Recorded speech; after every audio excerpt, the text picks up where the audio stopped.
नमस्कार दोस्तों, एक बार फिर स्वागत है आप सभी का बढ़गे गुरुजी ऑनलाइन टीचिंग में।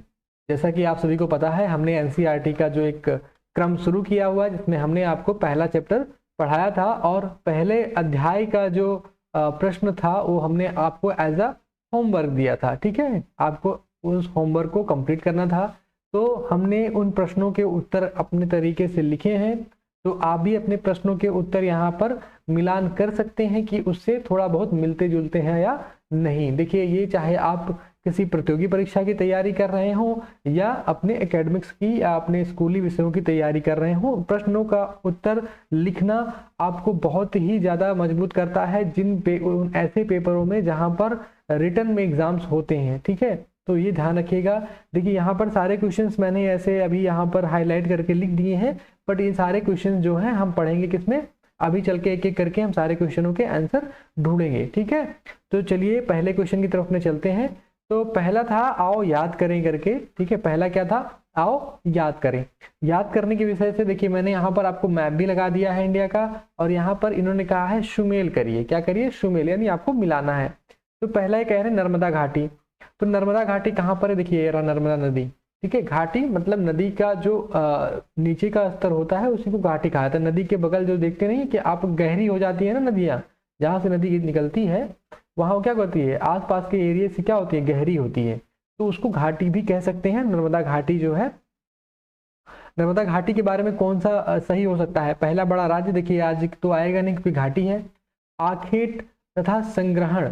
ठीक है, तो ये वर्ड काफी मिलता जुलता है, तो इसको हम क्या करेंगे, एक पुख्ता तौर पर जाने, क्योंकि हमने जब पढ़ाई की थी तो हमने क्या देखा था, नर्मदा घाटी के पास में ही जो आरंभिक मानव थे वो किसकी भूमिका में थे, आखेट यानी शिकार करते थे, और संग्रहण यानी इकट्ठा करने की भूमिका में थे ना। वो अपना भोजन क्या करते थे, इकट्ठा करते थे और शिकार करते थे। तो नर्मदा घाटी से हम कहीं ना कहीं इस चीज को मेल कर सकते हैं कि भाई ये इससे बहुत ज्यादा मिलता जुलता है। ठीक है, चलिए बात करते हैं मगध का। तो मगध हमने पहले भी पढ़ रखा है। तो जो गंगा नदी है, देखिए गंगा नदी है ना, ये हमारी ये गंगा जो नदी है, ठीक है, तो गंगा नदी जो हिमालय से निकलती हुई कहाँ गिरती है, बंगाल की खाड़ी में। उसी में एक उसकी सहायक नदी क्या है, सोन नदी है। ये कौन सी नदी है, सोन नदी है। और हमें गंगा नदी के, हमने बताया था उत्तर की तरफ क्या था, एक बहुत बड़ा राज्य बना था। क्या नाम था उसका, मगध राज्य था। तो ये राज्य से इसका यहाँ पे राज्य पड़ रहा है ना, देखिए राज्य आ गया ना, तो क्या था, बड़ा राज्य था। तो मगध किस में चला जाएगा, पहला बड़ा राज्य। ठीक है, यहाँ चलिए हमने इसको मेल कर दिया। अब आता है गारो पहाड़ियां। हमने गारो और देखिए किरथर और सुलेमान पहाड़ियां भी ढूंढी थी ना, और यहाँ पर क्या थी, गारो पहाड़ियां। देखिए तो गारो पहाड़ियों के पास में हमने क्या हुआ था, देखा था कि हमने आरंभिक कृषि का विकास हुआ था। क्या हुआ था, आरंभिक कृषि का मतलब शुरुआती दौर में जब देखा गया तो लोगों ने यहीं से कृषि करना शुरू किया। उससे पहले लोग क्या करते थे, आखेट और संग्रहण करते थे, यानी क्या करते थे, शिकार करते थे और उसको मतलब फल फूल को इकट्ठा करके खाते थे। वो खेती नहीं करते थे शुरुआती दौर में। ठीक है, लेकिन गारो पहाड़ियों के पास में और जो किरथर सुलेमान की पहाड़ियां थी, इनके पास हमने क्या देखा कि भाई वो लोग क्या थे, आरंभिक कृषि की ओर बढ़ गए। किसकी ओर, आरंभिक कृषि की, यानी शुरुआती दौर में जो किसानी खेती हुई। ठीक है, हमने पहले क्या, गेहूं और क्या हुआ था, गेहूं और जौ की खेती की थी ना इधर इस एरिया में। आपको याद होगा ना पेपर में, जैसा आपने वो पेपर कह रहा हूं मैं, पहले अध्याय में हमने पढ़ा है। चलिए, सिंधु तथा इसकी सहायक नदियां। देखिए ये क्या है, यहाँ पर ये सिंधु नदी है। देखिए ये मैं यहाँ पर इसको बॉक्स में बंद कर दे रहा हूँ, ये सिंधु नदी है। सिंधु नदी की सहायक नदियां सतलज, व्यास, रावी, चेनाब और झेलम, ये पांचों क्या थी, इसकी सहायक नदियां थी। तो यहीं पर क्या हुआ था, एक सिंधु घाटी सभ्यता विकसित हुई थी। क्या हुई थी, सिंधु घाटी सभ्यता। ये आप बाद में पढ़ेंगे बच्चों, ठीक है, और जिन्होंने पढ़ा वो अच्छी बात है, सिंधु घाटी सभ्यता। लेकिन ये सभ्यता थी कैसे, ये नगरीय सभ्यता थी। क्या थी, नगरीय, मतलब ये शहरी सभ्यता थी, यानी हमारे जो नगर बसे, पहले शहर बसे। देखिए पहले तो शहर बसे नहीं, तो जो हमारी ये सिंधु और उसकी सहायक नदियों के किनारे क्या बसे थे, नगर बसे थे। तो पहले नगर हमारे कहाँ बसे थे, यही। तो इसमें हमने इसको मेल कर दिया। अब देखिए आखिरी वाला तो ऑटोमेटिक से गंगा घाटी जो रहेगा वो इसी में जाएगा। गंगा घाटी किसमें जाएगा, गंगा घाटी को हम इसी में ही मिलान करेंगे। लेकिन गंगा घाटी के लिए क्या बात सही निकल के आती है कि लगभग 2500 वर्ष पूर्व के नगर, यानी कि 2500 वर्ष ये किसके थे, प्रथम नगर की बात कर रहा है, पहले के नगर थे। और ये किसकी बात कर रहा है, 2500 वर्ष पूर्व के नगर की बात कर रहा है। ठीक है, तो यहाँ से जो मैप से आपको बहुत ही क्लियर हो गया होगा, बाकी चीजें भी मैप से आप क्लियर करते रहिएगा। ठीक है, जब भी ये चीज लगाइए और आप अपने आपस में क्या करेंगे, ये मैप जरूर रखेंगे, ठीक है अपने पास। चलिए आगे बढ़ते हैं। अब दूसरा प्रश्न आता है हमारे पास में, ये दूसरा प्रश्न है। दूसरा प्रश्न कहता है कि पांडुलिपियों तथा अभिलेखों में एक प्रमुख अंतर बताओ। देखिए ये क्या पूछ रहा है, एक ही अंतर पूछ रहा है, तो जितना पूछे आपको उतना ही जवाब देना है। मैंने यहाँ क्या लिखा है कि पांडुलिपियां प्रायः मतलब अधिकतर तौर पर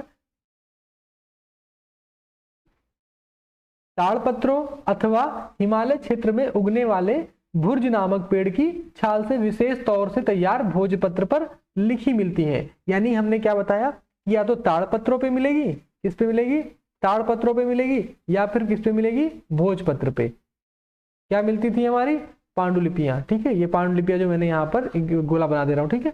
चलिए जबकि अगर मैं बात करूँ, यहाँ थोड़ा जबकि गलत लिखा गया है बच्चों, ठीक है। जबकि ऐसा लिखा जाता है, जबकि, ठीक है। तो जबकि अभिलेख के बारे में बात करें तो अभिलेख कैसे होते हैं, ऐसे लेख होते हैं जो किसी पत्थर अथवा धातु जैसी अपेक्षाकृत कठोर सतहों पर उत्कीर्ण किए गए मिलते हैं। उत्कीर्ण मतलब खुदवाए गए मिलते हैं, ध्यान रखिए ये वर्ड याद रखिएगा, उत्कीर्ण, कठोर सतहों पर याद रखिएगा। जबकि पांडुलिपियां क्या होती है, उतनी कठोर नहीं होती हैं, ठीक है। पत्र क्या रहेंगे, उतने कठोर थोड़ी रहेंगे जो आपके ताड़पत्र रहेंगे।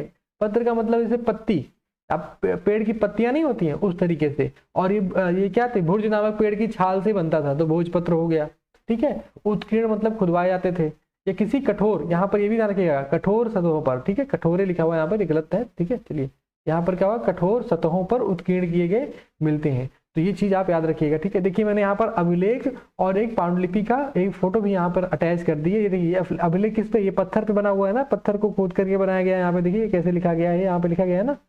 और ये किस पे लिखा गया है, ये किसी लग रहा है पेपर पे आपको, लेकिन ये पेपर नहीं है, ये क्या है, ये ताड़पत्र है। क्या है, ताड़पत्र है। ताड़पत्र पे देखिए ये लिखा गया है ना।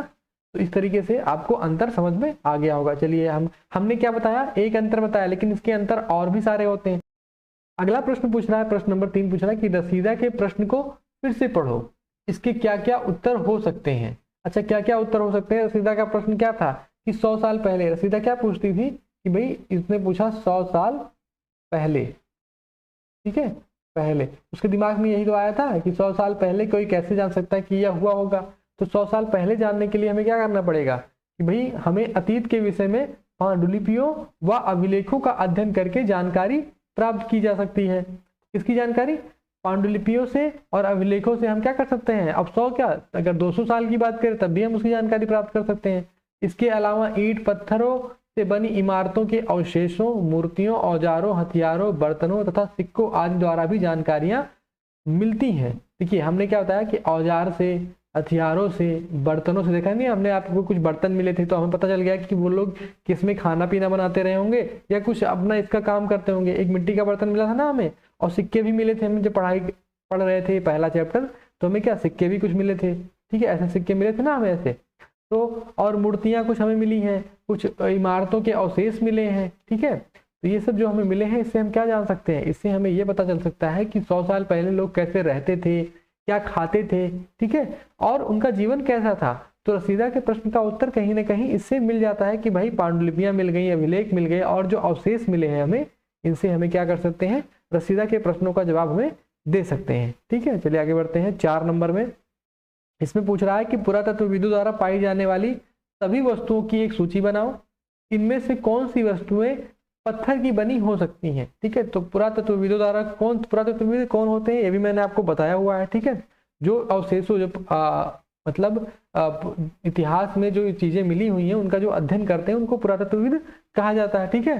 तो द्वारा पाई जाने वाली वस्तुएं कौन कौन सी, जो हमने पहले चैप्टर में पढ़ी हैं, बहुत सारी वस्तुएं हैं, लेकिन हमने यहाँ कितने 5 या 6 के नाम ही लिखे हैं। देखिए हमें सिक्के मिले हैं, हथियार मिले हैं, हड्डियां मिली हैं, पात्र मिले हैं, मटका मिला था ना हमें, अभिलेख मिले हैं और पांडुलिपि भी मिली है, ठीक है। अब कौन कौन से, देखिए इसमें पूछ रहा है कि पत्थर की बनी हो सकती है। देखिए अभिलेख जो आपकी पांडुलिपि थी, सॉरी अभिलेख जो थे ये भी पत्थर का था, हो सकता है, किसका हो सकता है, ये भी पत्थर पे बनता था, ठीक है।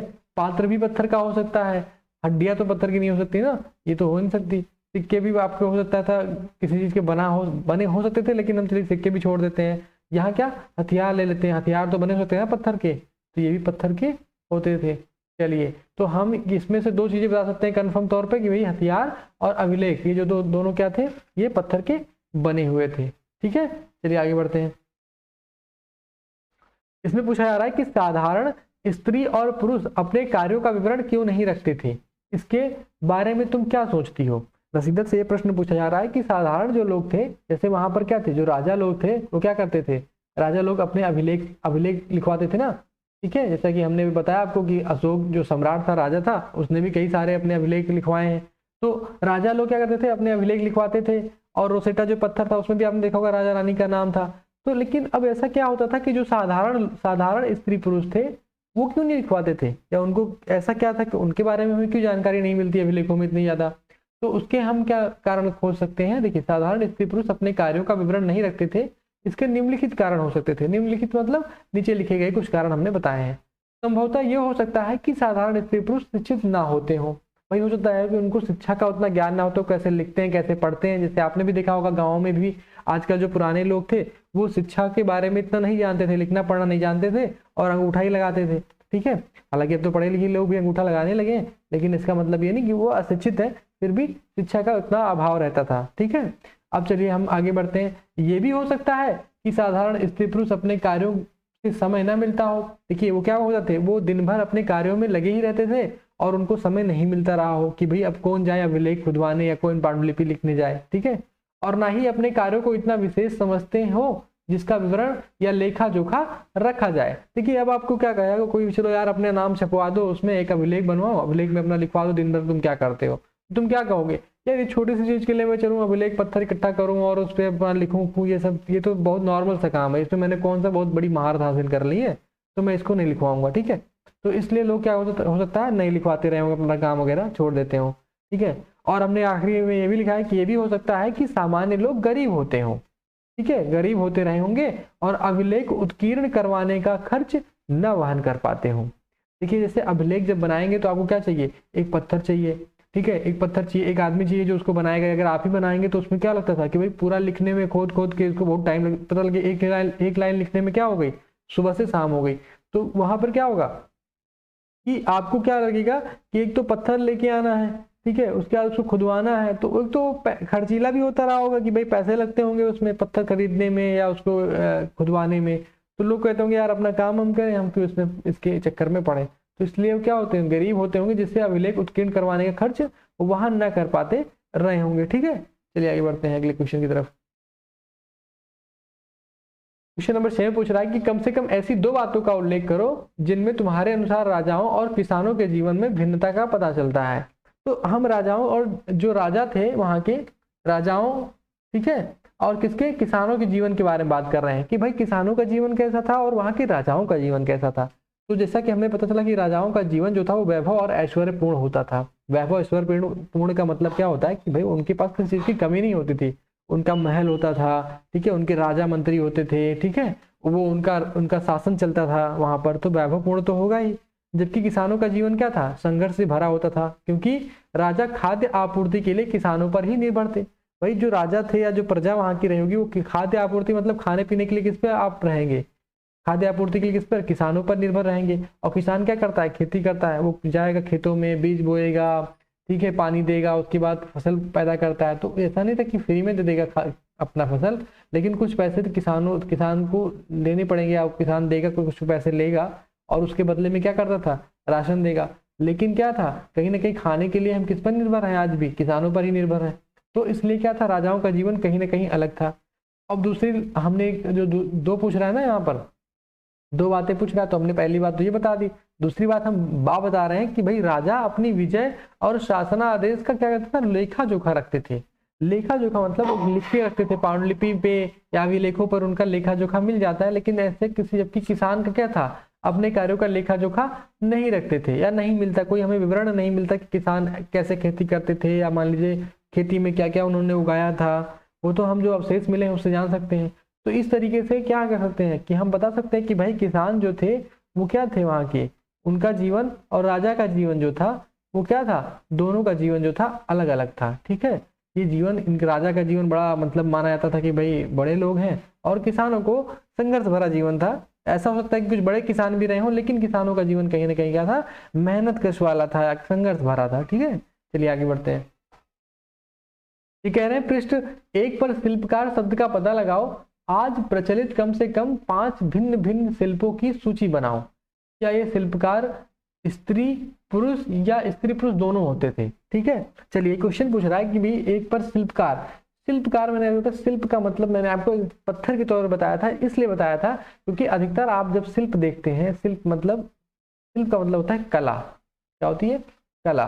ठीक है, क्राफ्ट क्या होता है? कला होता है। लेकिन शिल्प कई मामलों में होता है, जैसे हस्तकला होती है, भवन कला होती है, मूर्ति कला होती है। लेकिन चूंकि हम ज्यादातर मूर्ति कला देखते हैं कि लोग को बनाते हुए मूर्तियां देखते हैं, लेकिन जो इसका एक्चुअल का जो मीनिंग है, जो इसकी ओरिजिनल मीनिंग क्या है? कला ही है, ध्यान रखिएगा। ठीक है, तो यहाँ पर ये बात आप अपने नोट कर लीजिएगा। तो शिल्पकार शब्द का क्या मतलब निकालेंगे हम कि भाई जो लोग ये चीजें करते रहे हों। ठीक है, इसलिए क्या होता है कि आप जानिए कि जो कलाकार, ठीक है, हम निकालते हैं कलाकार, तो जो कला यानी नाटक वगैरह करता है ना, उसको हम कलाकार बोलते हैं। ठीक है, संगीतकार, जिसमें आप कार लगा देंगे इसका मतलब वो किसी व्यक्ति की बात कर रहा है जो वो चीजों को करता है। जैसे हमने लिखा संगीतकार, क्या लिखा?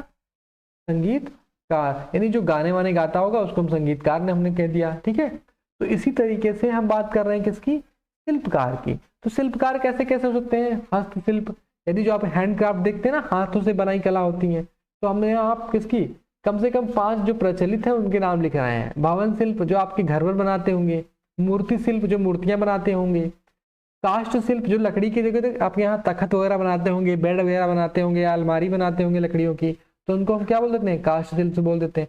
चर्म शिल्प आप देखते होंगे लेदर के कपड़े जैकेट वगैरह मिलती है, तो उनको हम चर्म शिल्प बोल देते हैं। अभी पूछ रहे हैं कि ये जो शिल्पकार होते थे जो इनको काम करते थे इतना सारा, ये कौन होते थे? जैसे हस्तशिल्प, हैंडक्राफ्ट कौन करता है? ये दोनों करते हैं ना, आज भी दोनों को लोग कर रहे हैं, स्त्री भी करती है और पुरुष भी करते हैं। ठीक है, तो दोनों मैंने यहाँ लिखा हुआ है। भवन शिल्प, घर बनाने का काम हम क्या देखते हैं? घर बनाने का काम अधिकतर क्या करते हैं? पुरुष ही करते हैं, महिलाएं क्या है उसमें नहीं ज्यादा काम करती हैं, तो हमने क्या लिखा है? पुरुषों को ही लिखा हुआ है। मूर्ति की बात कर ले तो मूर्ति आपने देखा होगा कि स्त्रियां भी मूर्तियां बनाती हैं और पुरुष भी मूर्तियों को बनाते हैं। ठीक है, चलिए काष्ठ शिल्प की बात कर ले तो काष्ठ शिल्प केवल पुरुषों के बारे में ही देखा गया है। जैसे क्या होते हैं आपके जो बढ़ई बोलते हैं ना हम लोग, ठीक है, कारपेंटर, क्या बोलते हैं इंग्लिश में हम उसको? कारपेंटर बोलते हैं ना। ठीक है, तो कारपेंटर जो बढ़ई वगैरह होते हैं वो क्या होते हैं? हमने अधिकतर पुरुष को ही देखा है, तो हम क्या बोलेंगे कि चलो भाई ये पुरुष ही होते होंगे। ठीक है, चर्म शिल्प की बात करें तो वो भी हमने देखा है कि जो लेदर का काम करते हो अधिकतर पुरुष ही होते हैं। तो यहाँ पर हमने क्या शिल्पकार में से जो आज के प्रचलित 5 शिल्पकार थे उसकी हमने यहाँ पर सूची बना ली है। ठीक है, सूची बना ली है और सूची बना करके हमने आज जो जो चीजें थी, जो जो हो रहा है उसके हिसाब से हमने बता दिया कि भाई हस्तशिल्प कौन करता है, भवन शिल्प और मूर्ति शिल्प, ऐसी चीजें, ये सारी चीजें जो है कौन कौन करता है। ठीक है, इतना क्लियर है? चलिए आगे बढ़ते हैं। ये आखिरी प्रश्न है हमारा। क्या पूछ रहा है कि भाई अतीत में पुस्तकें किन किन पर लिखी गई थी, तुम इनमें से किन पुस्तकों को पढ़ना पसंद करोगी? ये रसीदा से पूछा जा रहा है कि भाई अतीत में जो क्वेश्चन थे, अतीत में जो प्रश्न थे, पुस्तकें थी, वो किन किन चीजों पर लिखी गई थी। तो हम क्या बताएंगे? पहली चीज तो आत्मकथा पर, यानी किसी की जीवनी के बारे में या किसी की जो कहानी थी उसके बारे में भी लिखी गई थी पुस्तकें। ठीक है, जैसे बड़े बड़े जो देखा होगा लोग थे उनके बारे में, राजा महाराजाओं के बारे में लिखा गया था। ठीक है, राजा महाराजा अपनी आत्मकथा लिखवाते थे ना, आत्मकथा या जीवनी के बारे में हम आगे ही पढ़ेंगे, अपने आप हिंदी के चीजों में पढ़ेंगे। धार्मिक साहित्य पर देखते हुए हर धर्म के लोग अपनी अपनी किताबें पढ़ते हैं ना, कि भाई कोई अगर हिंदू धर्म में है तो गीता रामायण पढ़ रहा है, या जो दूसरे धर्म में है तो वो किसी न किसी रूप में अपने धार्मिक चीजों को पढ़ रहा है। तो जो धार्मिक चीजें हैं उसके बारे में जो पढ़ता है आदमी, वो क्या है? वो भी तो हमें कहीं ना कहीं इतिहास से ही मिला है, अतीत से ही मिला है।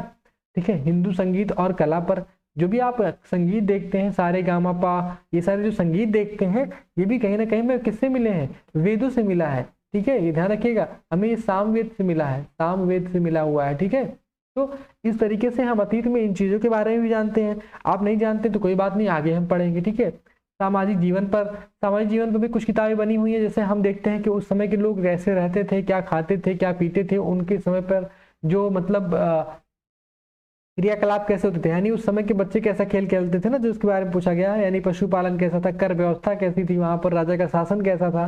तो सामाजिक जीवन पर भी हम चीजें देखते हैं। राजाओं के जीवन पर, जैसे मैंने आपको बताया कि राजाओं के जीवन पर अभिलेख भी छपे हुए हैं बहुत सारे। ठीक है, कविताएं हैं, नाटक है। जैसे आपने एक कविता, आपने आपने देखा होगा ना कि जो नाटक देखते होंगे या आपने कहानियां पढ़ी होंगी ना, बहुत सारी कहानी पढ़ी होंगी ना, कहानी लिख देता हूँ मैं, तो कहानियों में आपने देखो पंचतंत्र की कहानियां बहुत फेमस है। ठीक है, आप पंचतंत्र की कहानियां पढ़ते होंगे, तो पंचतंत्र एक ऐसी कहानी की किताबें हमें मिली जो अतीत में जो हम बच्चों को बहुत ज़्यादा पसंद है उसकी कहानियां। तो आज अगर आपको नहीं पता है तो आप यूट्यूब पे या कहीं पर पंचतंत्र जरूर सर्च करके देखेंगे, ठीक है। तो ये जो हमारा क्रम चल रहा है एजुकेशन का या एनसीईआरटी का, ठीक है, हमने किसका शुरू किया है, एनसीईआरटी शुरू की है। अभी हमने क्लास 6 की हिस्ट्री उठाई है, ठीक है, हम हिस्ट्री के पहले चैप्टर को कंप्लीट कर चुके हैं। अब नेक्स्ट जो वीडियो होगा किसके लिए होगा, सेकंड चैप्टर के लिए होगा। तो जो भी बच्चे इसमें नए जुड़ रहे होंगे वो इस चैनल को क्या करेंगे, सब्सक्राइब कर लेंगे, ठीक है। और जो आप बेल आइकॉन प्रेस कर लीजिए ताकि जो भी आपको नई वीडियो आती है, नया क्लास हम जब भी अपडेट करते हैं तो आपको क्या नोटिफिकेशन मिल जाए, ठीक है। तो चलिए आज के लिए इतना ही, मिलते हैं अगले वीडियो में, तब तक के लिए जय हिंद जय भारत।